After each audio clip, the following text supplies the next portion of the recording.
Welcome back, hey sis. We are back, and I'm so excited about our guests. Please welcome MyOsha Vincent to the stage.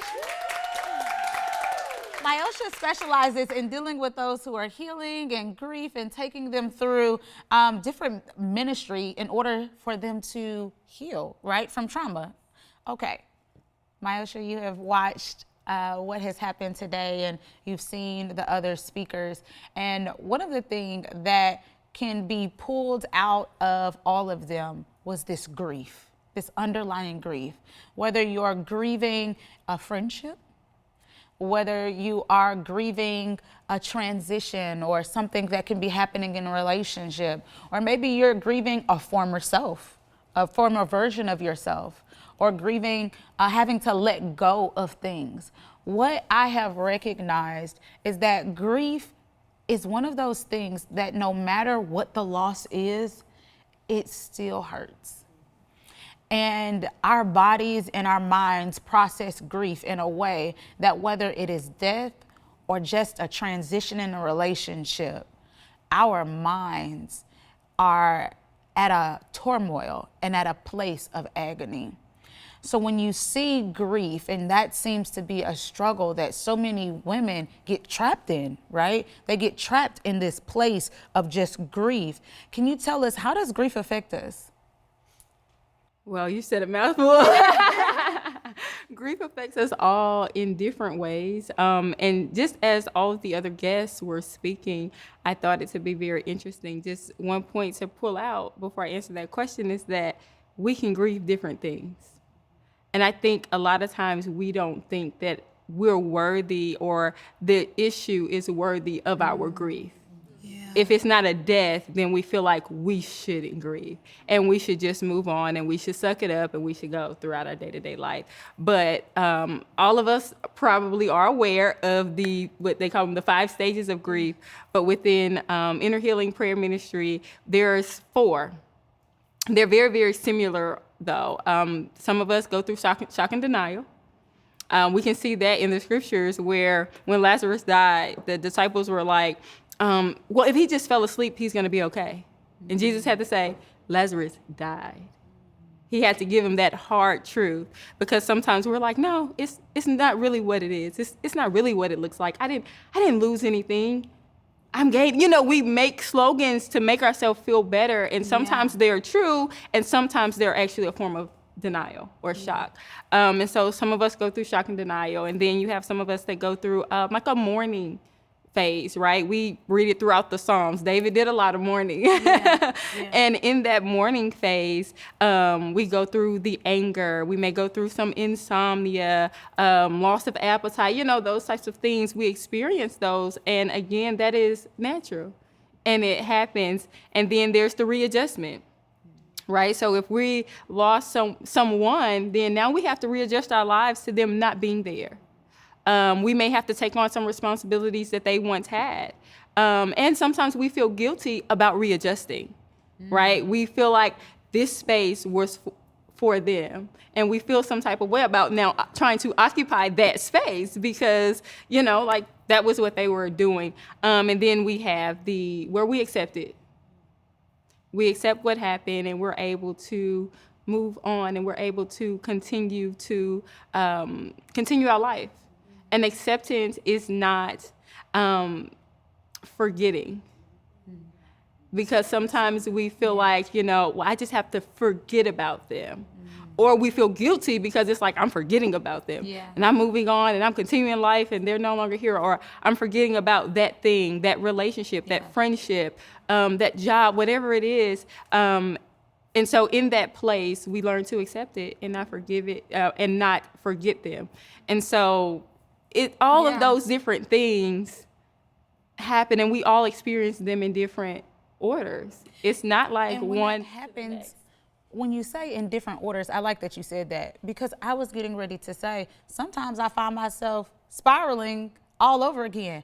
I finally reached the place of acceptance. I finally feel like, oh, I got it. Like, okay, it happened. I'm ready to move forward. I'm whatever. And then, boom, triggered. Now I'm angry again. I'm sad again. I'm, I'm denying again. And it's like, how do we know if we've actually grieved properly? How do we know, or how long should grief even take? Well, grief has a different length for everyone. And I think that it also depends on the magnitude of the situation, the closeness of the relationship. We know that when people lose husbands and parents, and that grief is usually very hard because these are people you've spent a lifetime with, right? And so these are the people that know you the most. For some people, it's different because, like for me, for instance, I'm in prayer ministry, inner healing, but my original purpose that I thought in life was to just go to counseling, just licensed counselor, practitioner, psychiatrist. That has been my goal since I was a little girl. And then loss happened in my life, physical deaths. I had about 4 deaths in about a matter of 2 months. And I literally closed my laptop. I was in my master's program. I closed my laptop and I didn't open it for a year. I didn't contact the school, I didn't contact the teachers, I didn't contact anyone. And of course that affected my GPA, then the whole process of getting back in school. And that was a whole thing to where that door was closed 3 times. And the last time I went to go back to school, they said, well, your catalog of classes have expired, so now you need to retake half of your degree. And I had 4 classes left. And I had to grieve what I thought I was destined to do in the way that I thought that I was gonna do it, should I say. And so. And it wasn't a death. It wasn't a death. What happens when you've lost a job, right? And it takes so much out of you that you didn't even expect it, because grief isn't expected. Right? Sometimes you don't see it coming, and you thought oh, I can just get another job, but then you've been without one for 3 years and you're still mourning that period, or you have lost relationships, or you've lost houses and cars, just things. What do you do whenever that happens? Well, we're not meant to grieve alone. And I think that that's oftentimes what happens. We kind of go within ourselves. We move on. One of the things that I did with the school, I just moved on. Okay, well, I just have to accept it. I have to move on. I would cry about it. I would get triggered around graduation season every year. And I'm but grief is not meant to do alone. I wasn't speaking with anyone about it. I wasn't saying, I wasn't going to God saying, hey, I thought this was my purpose. Now what is my purpose? I thought this was my job. This is where I was. And that was in that season. But now there's something different. And so I think that it's important that we find out that we process the grief properly, that we're talking with someone, that we're properly expressing our emotions. And then we ask God, what is the next thing? Is this something that needs to be erased out of my life completely? Or is there something similar, or there's another thing that's supposed to fulfill this place? And so once that fulfillment happens, then it's kind of that may, wash away. Once you get the new job, then those feelings wash away. And so. And I love that you say that we're not supposed to do it alone. There's a story in the Bible about Prophet Elijah. And Elijah in the Bible, he just got through calling fire down from heaven, y'all. He defeated his adversary. And what we see in the scripture is immediately he went into a cave.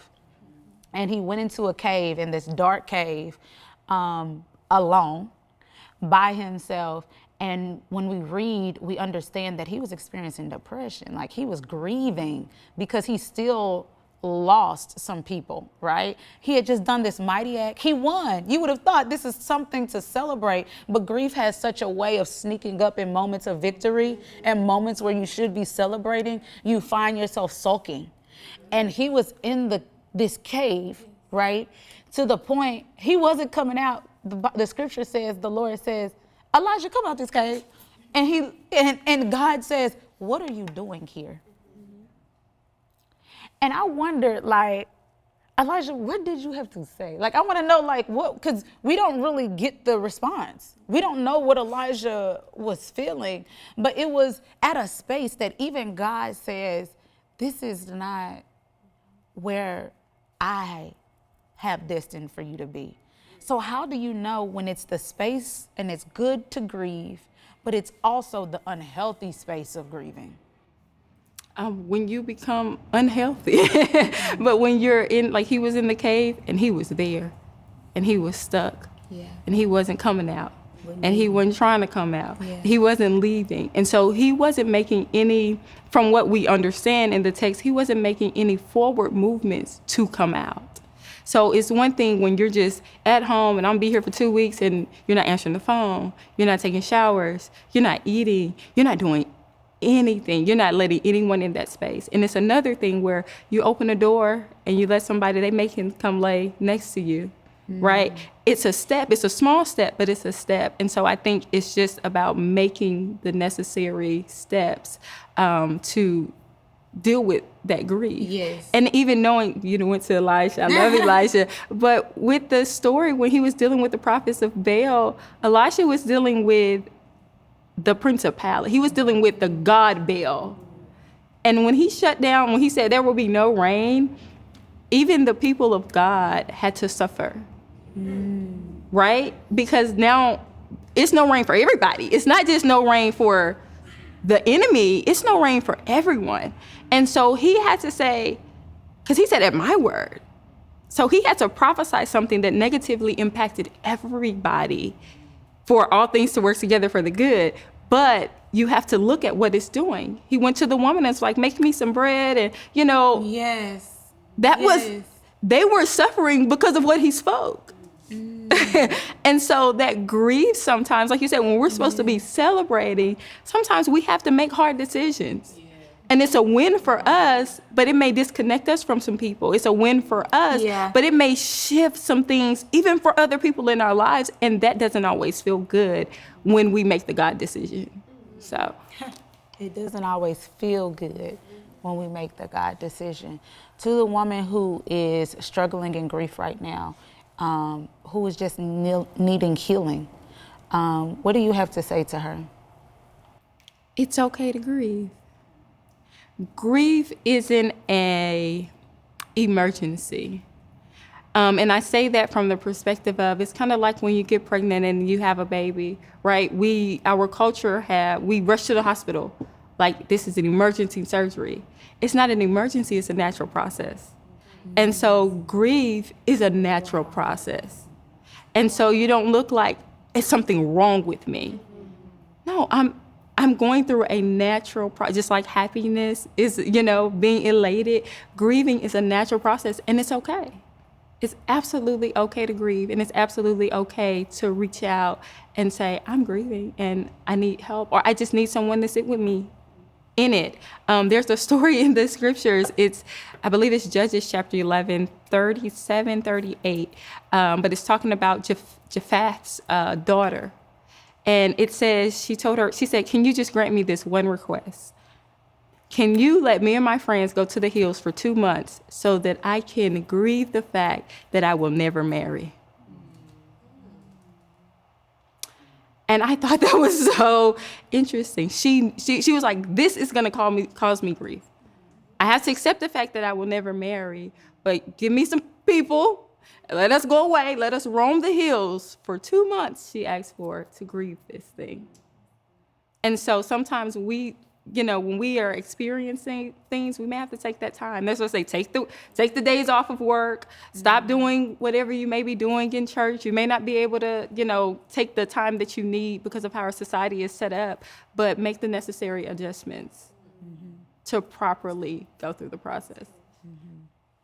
That is so, so good.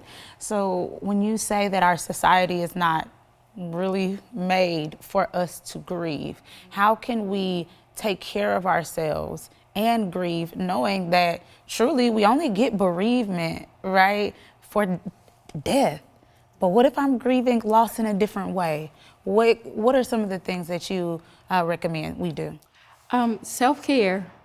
Self-care. Schedule that time when you do have time off. If you can take a Saturday, if it's just going to brunch with someone, if it's getting a massage, if it's scheduling that counseling session, making that first step. It's sometimes hard to talk to strangers, but you may need to just go ahead and schedule that counseling session and take that time for you. And let your family know if you have a family. Like I have small children and a husband.